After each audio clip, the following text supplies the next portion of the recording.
सरफरोशी की तमन्ना अब हमारे दिल में है, देखना है जोर कितना बाजुए कातिल में है। एक सी करता नहीं कि दूसरा कुछ बातचीत, देखता हूँ मैं जैसे वो चुप तेरी महफिल में है, वो चुप तेरी महफिल में है। रह भरे राहे मोहब्बत रह न जाना राह में, लज्जते शेरा निवर्दी दूर ये मंजिल में है। यूं खड़ा मक्तल में कातिल कह रहा है बार बार, क्या तमन्ना है शहादत भी किसी के दिल में है, भी किसी के दिल में है। ए शहीदे मुल्कों मिल्लत, मैं तेरे ऊपर निसार, अब तेरी हिम्मत का चरख गैर की मैं फिल्म है। वक्त आने दे बता दूंगा तुझे ए आसमां, हम अभी से क्या बताएं क्या हमारे दिल में है, क्या हमारे खींच कर लाई है सबको कत्ल होने की उम्मीद, खींच कर लाई है सबको कत्ल होने की उम्मीद। आशिकों का आज जमगट, आशिकों का आज जमगट, कूच एक कातिल में है, कूच एक कातिल में है। सरफरोशी की तमन्ना अब हमारे दिल में है, अब हमारे दिल में है लिए हथियार दुश्मन, ताक में बैठा उधर, और हम तैयार हैं सीना लिए अपना इधर। खून से खेलेंगे होली, घर वतन मुश्किल में है, सरफरोशी की तमन्ना अब हमारे दिल में है, अब हमारे दिल में है। हाथ भड़केगा जो शोला सा हमारे दिल में है, सरफरोशी की तमन्ना अब हमारे दिल में है। हम तो निकले ही थे घर से बांध कर सर पे कफन, जहाँ हथेली पर लिए लो बढ़ चले हैं ये कदम, बढ़ चले हैं ये कदम।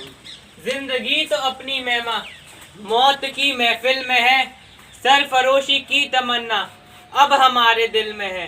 दिल में तूफानों की टोली और नसों में इनकलाब, होश दुश्मन के उड़ा देंगे, हमें रोको ना आज। दूर रह सके जो हमसे वो दम कहाँ मंजिल में है, सरफरोशी की तमन्ना अब हमारे दिल में है। कुछ आरजू नहीं है आरजू एक ये, रख दे कोई जरासी खाके वतन कफन में।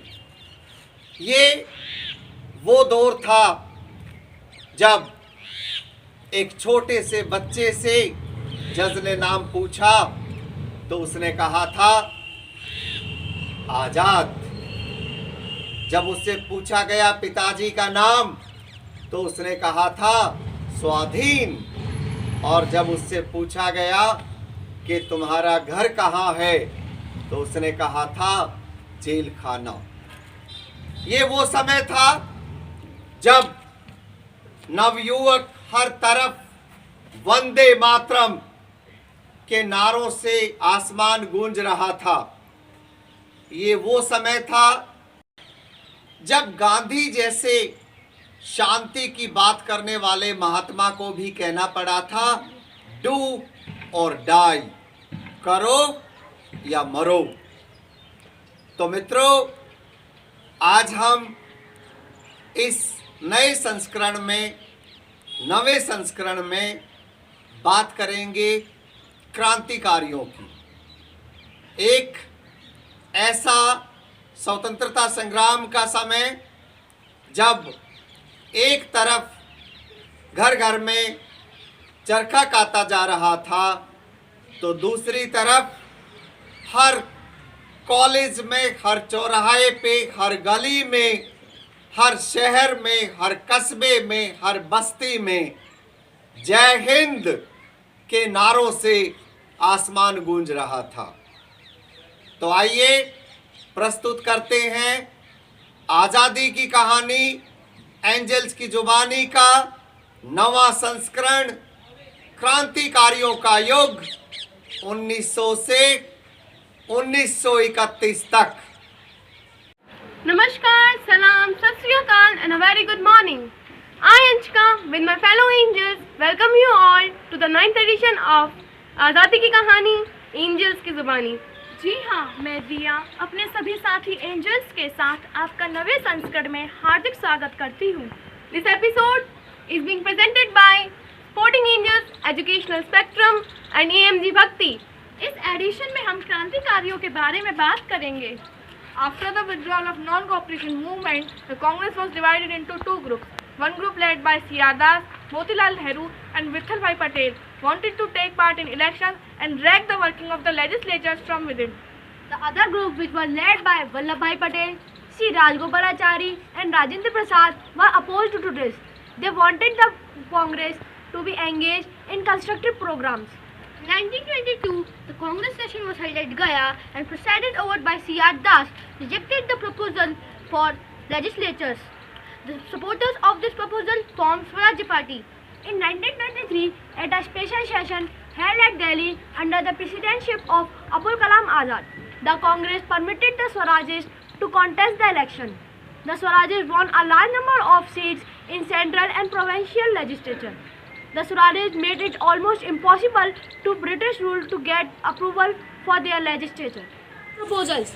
Gandhiji was released in February 1924 and constructive program, which was accepted by both the section of the Congress, became the major activity of the Congress. The most important component of the constructive program were the spread of Khadi promotion for Hindu-Muslim unity and the removal of untouchability.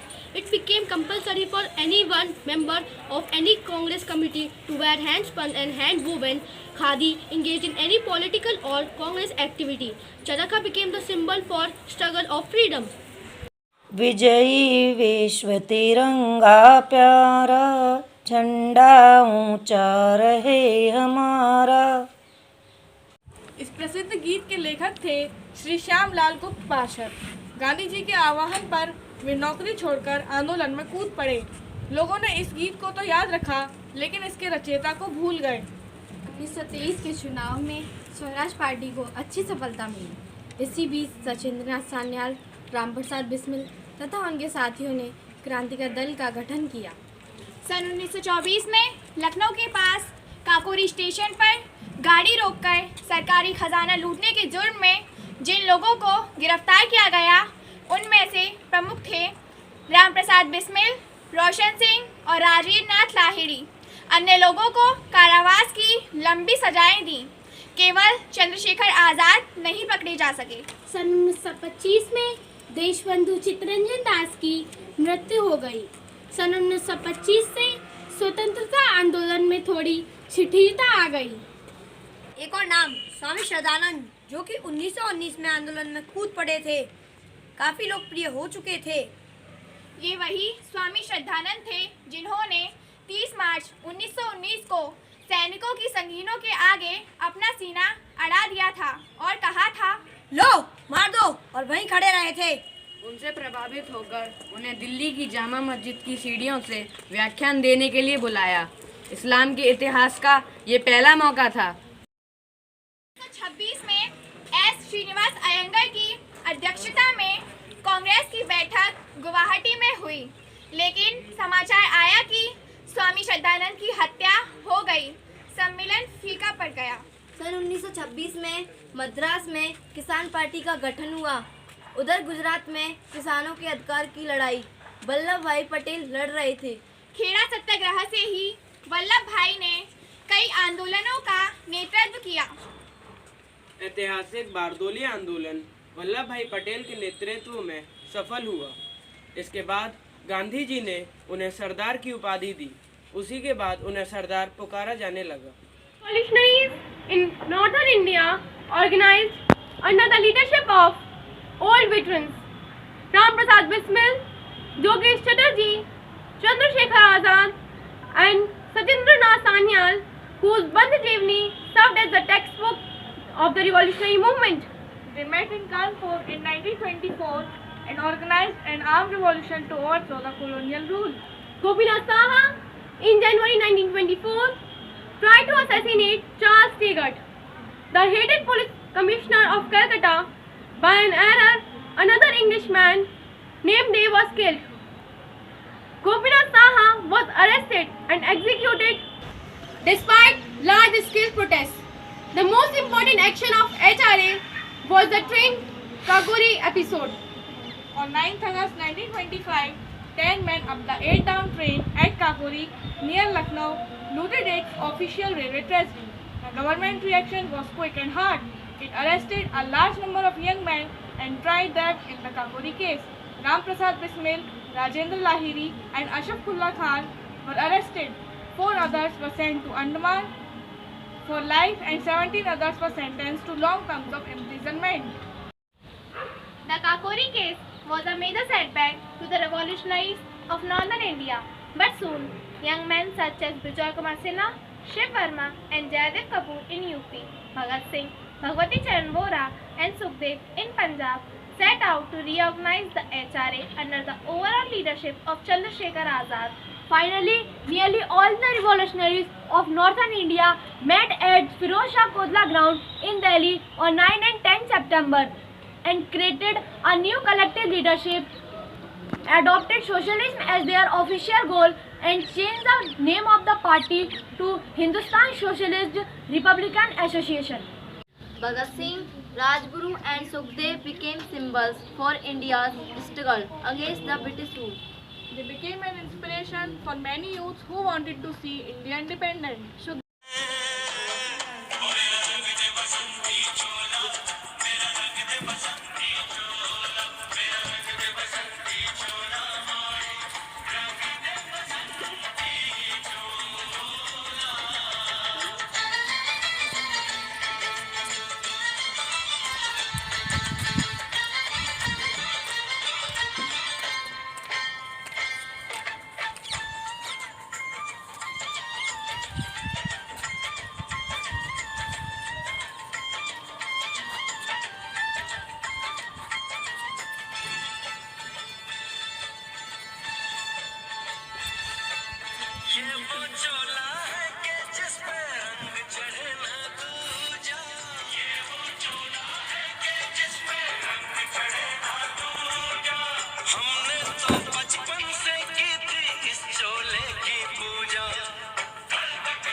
In December 1928, a police officer named Saunders was assassinated.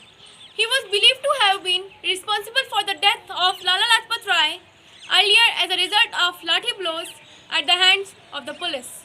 The most dramatic act took place on Central Legislative Assembly on 8 April 1929.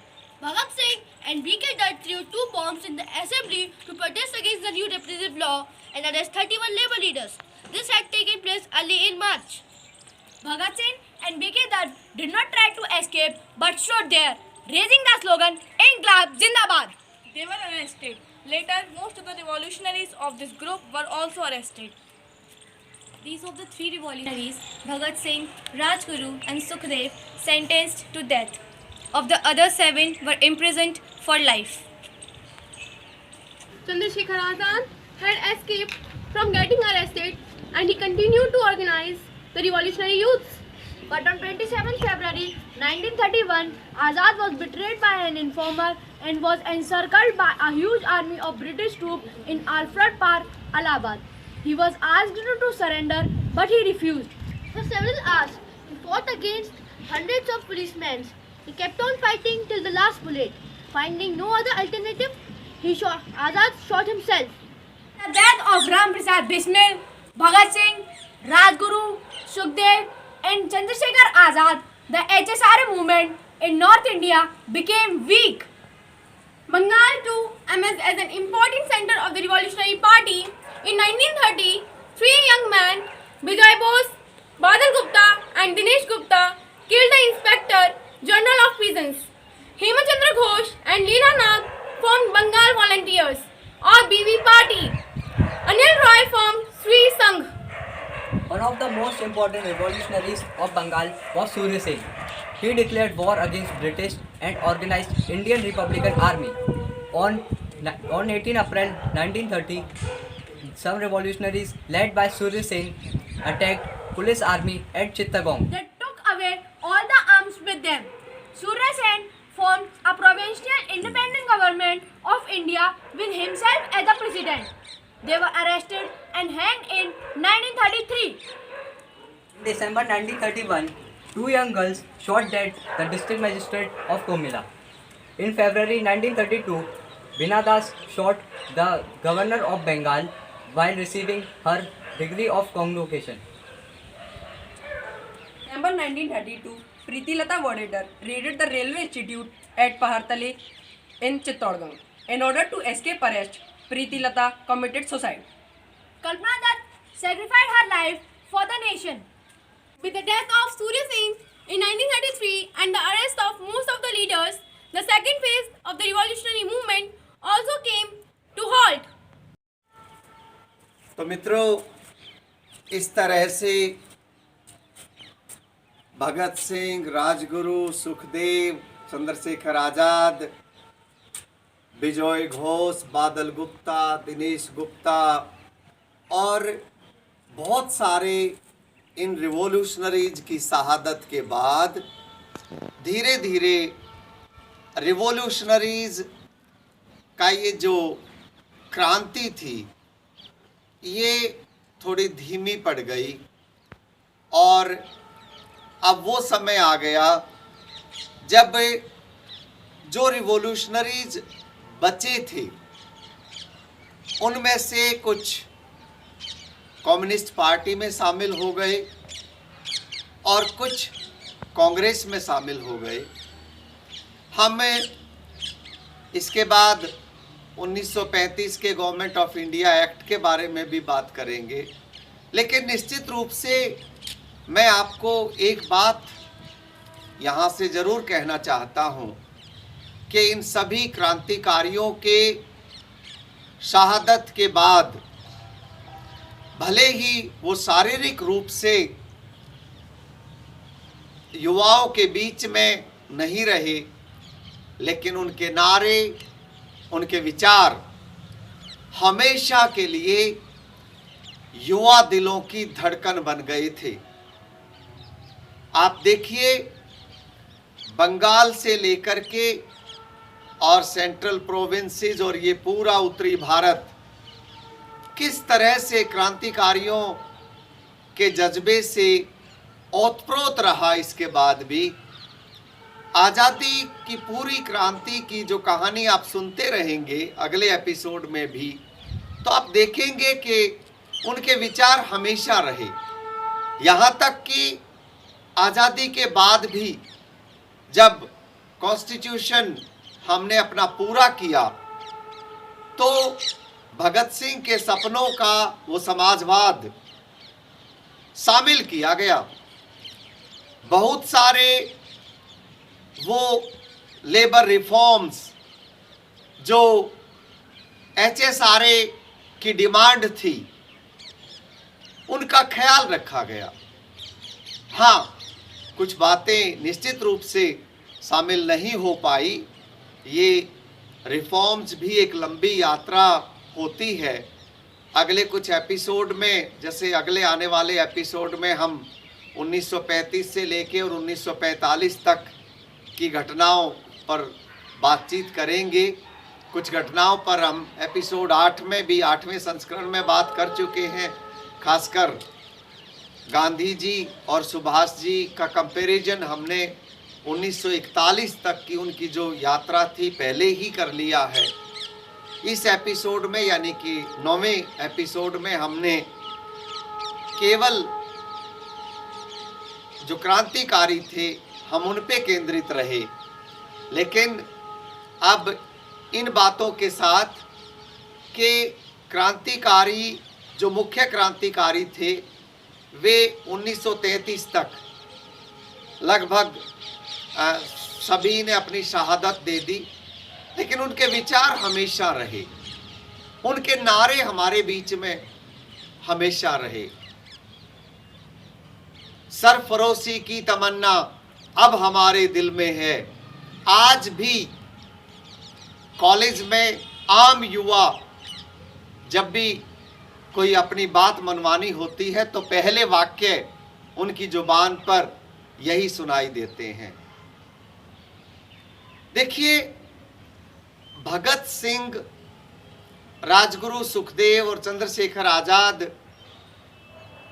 के विचारों को हमें जीना चाहिए। आजकल के युवाओं को आप उनको गहनता से पढ़िए तो आपको पता चलेगा कि कितने गहरे विचार थे उनके।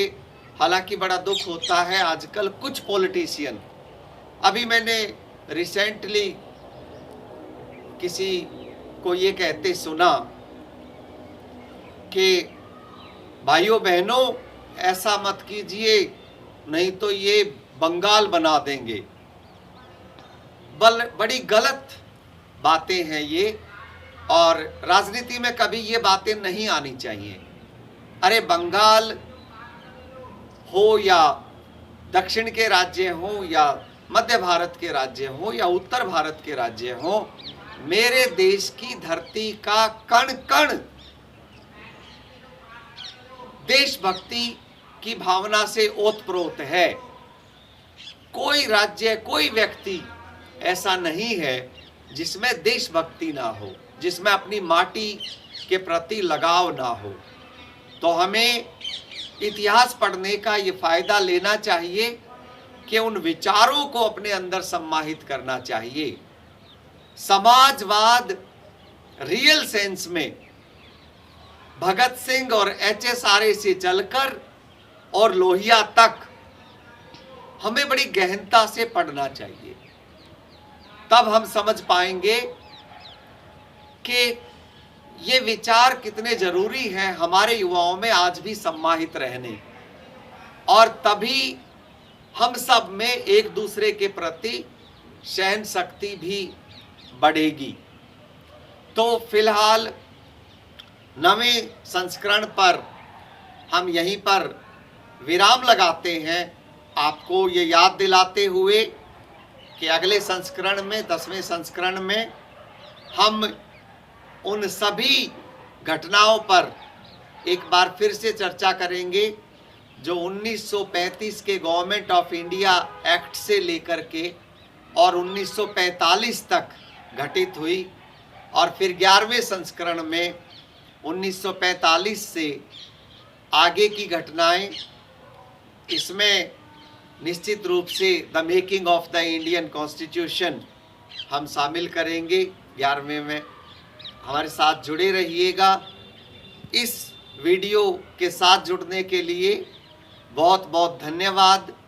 इसी तरह से अपने विचार हमें भेजते रहिए, हमारा हौसला बढ़ाते रहिए, और आपके सुझावों को हम निश्चित रूप से अगले संस्करण में शामिल करेंगे।